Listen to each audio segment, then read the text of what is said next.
How did Milo the Goat crack up everyone on set? Why did Ben Barnes initially turn down the role of General Kerrigan? Woof. And did Freddie Carter actually perform all the sleight of hand tricks? Hi, I'm Dylan. Let's dive right in. Milo the Goat stole the show. Shadow and Bone features a host of stars, both established and upcoming actors. However, no one expected an unassuming goat named Milo to take all the plaudits and praise. For the actors on set, they didn't mind it too much because Milo brought some hilarious fun and humor to the production. Chatting to Fortress of Solitude, Amita Suman recalled a moment that had everyone in stitches. She said, "I had one scene with Freddie Carter. It was a heartfelt scene where we were showing a lot of emotion. Then you'd hear a bah. It was hard to keep a straight face." It wasn't the only fun that Amita had on set either, as she revealed how she tripped over her own costume and landed right at the showrunner's feet. She initially feared he'd be upset about the tomfoolery and send her home, but he just packed up laughing with everyone else. But what did Milo think about Amita's tumble? Did he find it amusing? Honestly, I'm just hoping that Netflix announces a spin-off series for him right now. The one thing the author vetoed. Look, when you sign away your film rights to Hollywood, it's a 50-50 situation. Maybe they respect the source material, or maybe they do this. For Leigh Bardugo, she's been a pivotal part of Shadow and Bone's road to the small screen, serving as an executive producer on the show. That alone has given her the ability to yay or nay certain ideas or directions. For the most part, she's been happy with how it's developed, although admitting that if she was running the series, she might have done it differently. But there was one thing that she refused to budge on. She told Winter is Coming that she wouldn't get into too many specifics, but there was one costume that she saw sketches for and immediately insisted it be changed. Leigh said, "I literally said to Eric Heiserer, I will go stand in the street outside Netflix stopping traffic before I let this happen." Wow, talk about feeling passionate about something. Leigh did add that there was no way that the costume designer could have known any different, but this costume wasn't how she imagined that character at all. Funny enough, this isn't the first time that Leigh got what she wanted either, but we'll be discussing that a little later on. It was supposed to be longer. Gone are the days of 23-episode seasons. Instead, the era of streaming has brought with it more variety and different formats. But what's the formula or balance for getting the right number of episodes? Turns out no one really knows, and it's all about the one thing that makes the world go round. Yes, money. And Shadow of Bone wasn't exempt from the equation either, as revealed by showrunner Eric Heiserer. Speaking to Collider, Eric revealed that the first season was originally planned to be 10 episodes long. He said the following: "It was like, you can absolutely do 10, but you're gonna get the same amount of money. So do you want to spend more and get better production value if you do with 8? And my answer was, yes. Yeah, I do. Because we got a lot of really big world building to do. Naturally, it's a decision that makes both financial and creative sense, since you don't want to cut corners when it comes to building a fantasy world. If the first season does well though, don't be surprised if Netflix digs a little deeper into its purse strings and offers more cash for Shadow and Bone's next rodeo." Please, sir, I want some more. Making the magic. While the heart of Shadow and Bone is Alina's coming-of-age story, everyone is definitely tuning in for the magic. You want to see this new world come to life and see everyone's powers on display. The thing is, how do you make such different and varying powers alive on screen and convincingly enough for the audience at home? As revealed by Jessie Mei Li to Collider, part of the production and stunt team had worked on Doctor Strange, so they had experience in hand movements being utilized to symbolize and evoke magic. They developed gestures and even practical effects for these moments, even giving the actors guidance on what they should do.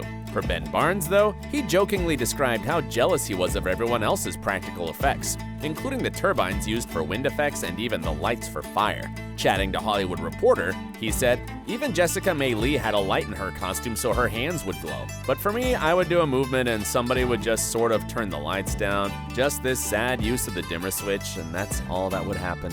Well, you were referred to as the Darkling for a reason. And speaking of this shadowy character, the Darkling's new name. Remember how I mentioned Hollywood can decide if it respects the source material or not earlier? Well, in this case, Shadow and Bone received a tweak or two for the show adaptation. One of the most noticeable was the change in naming Ben Barnes' character from the Darkling to General Kerrigan. a move that bewildered fans of the book series, but was okayed by author Leigh Bardugo. In an interview with the Daily Mail, Leigh said the following: "That was really the choice of the writers and Eric, but it was one I absolutely understood." She added that there was a need for people to address him by name on the TV show, especially all the military leaders and soldiers. Plus, the Darkling is still mentioned in the series, so it isn't like it's completely forgotten or thrown into the wayside. At the same time, it also creates a bit of mystery of who Ben's character will actually be, and disguises his identity for a tad bit longer than expected. Although Leigh did joke that there's a Count Corrigan in the books, and she hopes the fans don't confuse the two of them since they're entirely different. Well, in Lord of the Rings, everyone kinda looked the same, but we still figured it out, right? The freedom to improvise. When it comes to creative projects, we all know that true magic is found in the collaborative process. After all, no man is an island and all that jazz. Unfortunately, Hollywood is renowned for shutting down ideas, or just stealing them. So if you find a writer or showrunner who's willing to listen to your input, you truly have found someone special. Thankfully, on Shadow and Bone, Eric Heiserer had no hangups, wanting only to make the best possible series. Whether it was listening to Leigh Bardugo's suggestions or the cast's, he was receptive to everyone's ideas. I mean, this is the guy who was nominated for an Oscar for his screenwriting work on Arrival, but he checked his ego at the door. Such a rarity, right? Ben Barnes confirmed to The Hollywood Reporter that Eric is a brilliant and generous collaborator. He even recalled a story of how he was struggling with some lines that didn't feel right on his first day on set, and Eric actually accepted his updated suggestions. Now imagine if everyone approached work like Eric does. The entertainment industry would be a much easier and pleasant place for everyone involved. Leigh got what she wanted. Quite often, authors dream of actors who embody their characters. Sometimes they use this inspiration while writing them, or even much later when considering a film or TV adaptation. For Leigh, she used to love posting fan castings on her Twitter account. Back in 2013, she shared one of her favorites, Ben Barnes as the Darkling. Needless to say, there were many others who agreed with her, but she never thought it would be possible, even when the showrunner first suggested Ben's name to her. She said it would be like catching a unicorn. Well, she caught it all right. But Ben actually turned down the role when he first received the script for the first episode. He thought the role would have been too similar to what he'd played before in the past and that it wouldn't be that big of a part. It was only after he met the showrunner that he changed his mind, discovering there was so much more to the character than he'd initially thought. And now, Ben and Leigh are like best buds, sending each other texts and emojis all the time. Who knew that unicorns could be so easy to befriend, right? Learning the tricks. Kaz performs some pretty nifty sleight of hand tricks on the show, but if you think it's just some snazzy CGI or post-production effects wizardry, well, you are strongly mistaken. In fact, Freddie Carter did all the hard work of learning how to perform these tricks to entertain the fans watching the show. In an interview with Collider, Freddie revealed the following: "I worked with this amazing magician called DMC, who also has a show on Netflix, and we worked on some sleight of hand tricks, and yeah, that was amazing. That was really fun." His co-star Kit Young was even more impressed by the fact that Freddie performed all these scenes wearing gloves throughout, which means he couldn't really use his fingers as freely as most magicians do. Freddie humorously replied that he mastered the art of sleight of palm for Shadow and Bone. It just goes to prove that the actors might actually have some real magic running through their veins after all. Hopefully we'll get to see even more of Freddie's fast fingers in Season 2. While we might not have the power of the Sun Summoner, we do have the ability to conjure up more videos about Shadow and Bone. So tell us, which topics would you like us to explore in the future? And while you're at it, don't forget to like and subscribe to the channel. Stay awesome, and thanks for tuning in.